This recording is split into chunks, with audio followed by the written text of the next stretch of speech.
तो आप यकीनन चौंक सकते हैं, क्योंकि आईसीसी ने मतलब ना कोई तर्क पता चल रहा है ना कुछ, और एकदम से आईसीसी ने यहां पे शुभमन गिल का जो रेटिंग है वो 20 पॉइंट डाउन कर दिया है और बाबर आजम इस हिसाब से अब दुनिया के नंबर 1 ओडीआई बैट्समैन बन गए हैं। तो आईसीसी के रेटिंग पर अब सवाल उठने शुरू हो गए हैं, सोशल मीडिया पर इसी बात को लेकर सवाल उठ रहे हैं।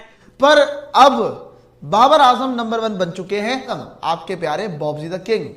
क्यों भाई? ना बताए आखिर पैमाना क्या, आईसीसी किस तरीके से यहाँ पे कौन सा वो, मैं बोलना नहीं चाहता, ऑन स्क्रीन रैंकिंग पे नजर डालेंगे, रेटिंग पे नजर डालेंगे तो आप यकीनन चौंक सकते हैं, क्योंकि आईसीसी ने मतलब ना कोई तर्क पता चल रहा है ना कुछ, और एकदम से आईसीसी ने यहाँ पे शुभमन गिल का जो रेटिंग है वो 20 पॉइंट डाउन कर दिया है और बाबर आजम इस हिसाब से अब दुनिया के नंबर 1 ओडीआई बैट्समैन बन गए हैं। तो आईसीसी के रेटिंग पर अब सवाल उठने शुरू हो गए हैं, सोशल मीडिया पर इसी बात को लेकर सवाल उठ रहे हैं। लेकिन सबसे पहले हम आइए एक नजर डाल लेते हैं रैंकिंग पे जो आईसीसी की तरफ से रिलीज की गई है, उसके बाद हम बात करेंगे आखिर क्यों और कैसे बाबर आजम वापस से नंबर 1 बन गए हैं और बाबर आजम का हालिया परफॉर्मेंस क्या है, बाबर आजम क्या कुछ इन दिनों कर रहे हैं, सोशल मीडिया पे फैंस की तरफ से बाबर को लेकर क्या कुछ कहा जा रहा है, सब पे एक नजर डालेंगे। लेकिन तो रैंकिंग पे ये नजर डालिए जो आईसीसी ने अब से कुछ देर पहले ये रैंकिंग रिलीज किया है। इस रैंकिंग में आप देख पा रहे होंगे बाबर आजम का जो रेटिंग है, जो पॉइंट है बाबर आजम का, आप देखिए 824, ये पहले भी था 824, जब शुभमन गिल नंबर 1 बने थे वहां पे भी बाबर 824 पॉइंट के साथ नंबर 2 पे खिसक गए थे। क्यों? क्योंकि शुभमन गिल तब 830 रेटिंग के साथ दुनिया के नंबर 1 ओडीआई बैट्समैन बन गए थे। 8 नवंबर का वो घटना है, लेकिन इस वक्त आप शुभमन गिल को नंबर 2 पे देख पा रहे होंगे 810 रेटिंग के साथ। तो सवाल उठता है ये 20 पॉइंट जो है, ये 20 पॉइंट का जो अंतर है ये कहां से आया, कैसे आया, इस पे भी हम बात करेंगे। विराट कोहली आप देख सकते हैं नंबर 3 पे हैं 775 के साथ और आ रहे हैं। लेकिन सवाल इस वक्त हर कोई यही जानना चाह रहा है आखिर शुभमन गिल का जो 20 पॉइंट है, ये जो रेटिंग कम हुआ है आखिर क्यों और कैसे कम हो गया। बाबर का वो बरकरार रहा 824 तब भी था, 824 अभी भी है, और जैसे ही गिल का यहां पे 20 रेटिंग कम होता है गिल नंबर 2 पे खिसक जाते हैं और बाबर 824 रेटिंग के साथ आपको पहले नंबर पे दिखाई दे रहे हैं। तो सवाल अब यहां पे ये बन रहा है कि आखिर कैसे गिल का रेटिंग डाउन कैसे हो गया। हम आपको स्टार्टिंग से बताते हैं, गिल जब नंबर 1 बैट्समैन बने थे 8 नवंबर का वो दिन था जिस दिन आईसीसी की तरफ से ऐसी रेटिंग आती है और गिल 830 रेटिंग के साथ दुनिया के नंबर 1 बैट्समैन बन जाते हैं। बाबर आजम 824 रेटिंग के साथ दुनिया के नंबर 2 बैट्समैन ओडीआई बैट्समैन वहां पे बनते हैं। उसके बाद से अगर हम मैच पे नजर डालें, ओडीआई मैच पे नजर डालें, तो शुभमन गिल 3 ओडीआई मैच खेलते हैं तो 51 रन, 80 रन और 4 रन। इस नंबर 1 रैंकिंग पे आने के बाद गिल 3 ओडीआई मैच खेलते हैं, 51, 80 और 4।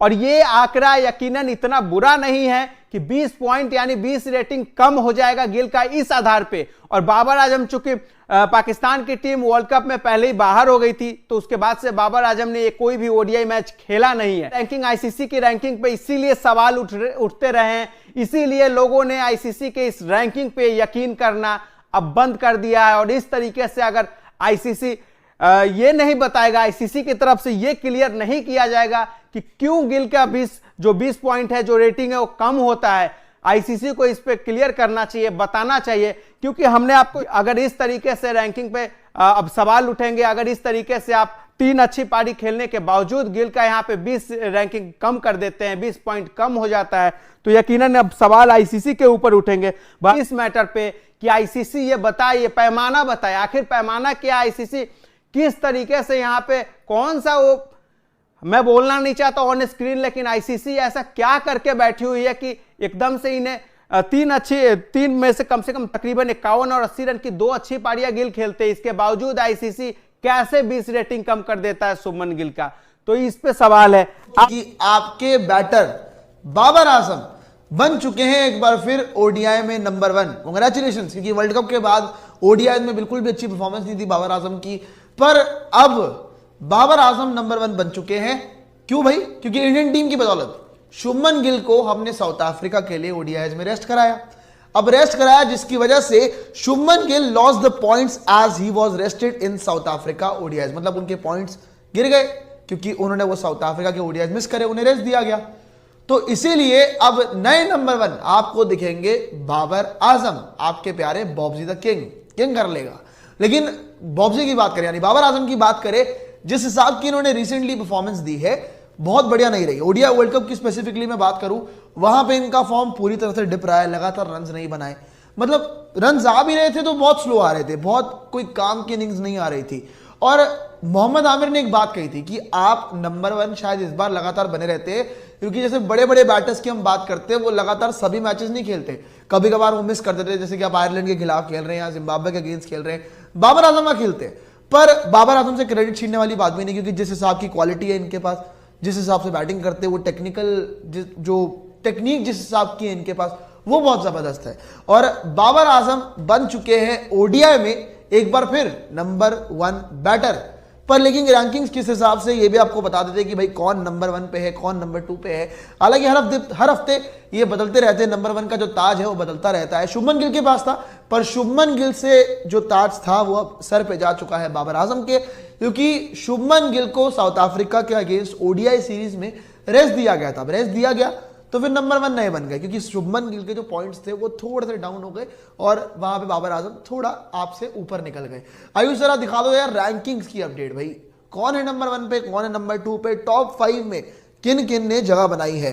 भाई पहले देखिए, पहले स्थान पे है आपके बाबर आजम 824 की रेटिंग्स के साथ, और टॉप पे बन चुके हैं आप, शुभमन गिल से ऊपर निकल चुके हैं। दूसरे पे आपके शुभमन गिल 810 की रेटिंग के साथ। शुभमन गिल आपको इस वक्त ओडीआई सीरीज में नहीं दिख रहे हैं साउथ अफ्रीका के अगेंस्ट है।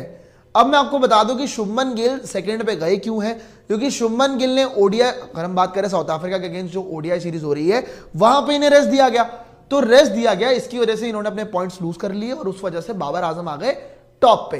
पर बाबर आजम क्या इस पोजीशन पे कितने दिनों तक रह पाएंगे, टिक पाएंगे, क्योंकि बाबर आजम की अगर हम बात करें ना, फॉर्म इनका साथ नहीं दे रहा है। इवन वहां पे आपने 151 रन बनाए थे, अराउंड 150 की पारी खेली थी, लेकिन जब आपके सामने जो बड़ी टीम आती है वहां आप फीके पड़ जाते हो। मुद्दा ये यहां पे गर्म आता है कि आपका बड़े मैच में परफॉर्मेंस नहीं आता। आप कोई ओडीआई सीरीज खेल रहे होंगे, वहां आपका परफॉर्मेंस आ जाएगा, बड़े टूर्नामेंट में आप परफॉर्म नहीं कर रहे हो, यहां पे आप नंबर 1 रहो, कोई दिक्कत नहीं है, यहां पे आपको अप्रिसिएशन मिलेगी, क्योंकि हर हफ्ते रैंकिंग अपडेट होती है, आप कभी नंबर 1 आ जाते हो, कभी शुभमन गिल आ जाते हैं। हालांकि अगर मैं दोनों बैटर्स की बैटिंग की बात करूं, दोनों का ही फॉर्म नहीं लगा हुआ। बाबर आजम की बात करूं, इनका फॉर्म नहीं है, शुभमन गिल की बात करूं, इनका फॉर्म नहीं है। ओडीआई वर्ल्ड कप में शुभमन गिल जो है वो नंबर 1 बना था, और अब ओडीआई वर्ल्ड कप को ख़त्म हुए काफ़ी टाइम हो गया। अभी बाबर आजम जो है वो ओडीआई में नंबर 1 बैट्समैन दोबारा से बन गए हैं। 840 की रेटिंग थी बाबर आजम की, जो कि बाबर आजम ने फिर इसमें टॉप किया। अभी इंडियन मीडिया का जो रिएक्शन था वो मैंने आपको दिखाया। बाकी आपके क्या ख्यालात है कमेंट सेक्शन में मुझे ज़रूर बताएं। वीडियो को लाइक कीजिएगा, चैनल को सब्सक्राइब कीजिएगा। इससे पहले यार हम देखे तो इमामुल हक की रैंकिंग थी, ठीक है, वो भी टॉप 5 में थे। फ़खर जमान की थी, वो पाकिस्तान के जो बेहतरीन बैट्समैन हैं वो टॉप 5 में थे, ठीक है। अब इंडियन जो प्लेयर्स हैं वो आ गए हैं। शुभमन गिल जो है उनकी बेहतरीन बुरी परफॉर्मेंस रही है, जिसकी बिना पर बाबर आजम आगे आए हैं। बाकी ज़रूर बताएं विक्रांत गुप्ता के क्या ख्यालात होते हैं, सारा कुछ चैनल पर आपको देखने को मिलेगा। Thank you.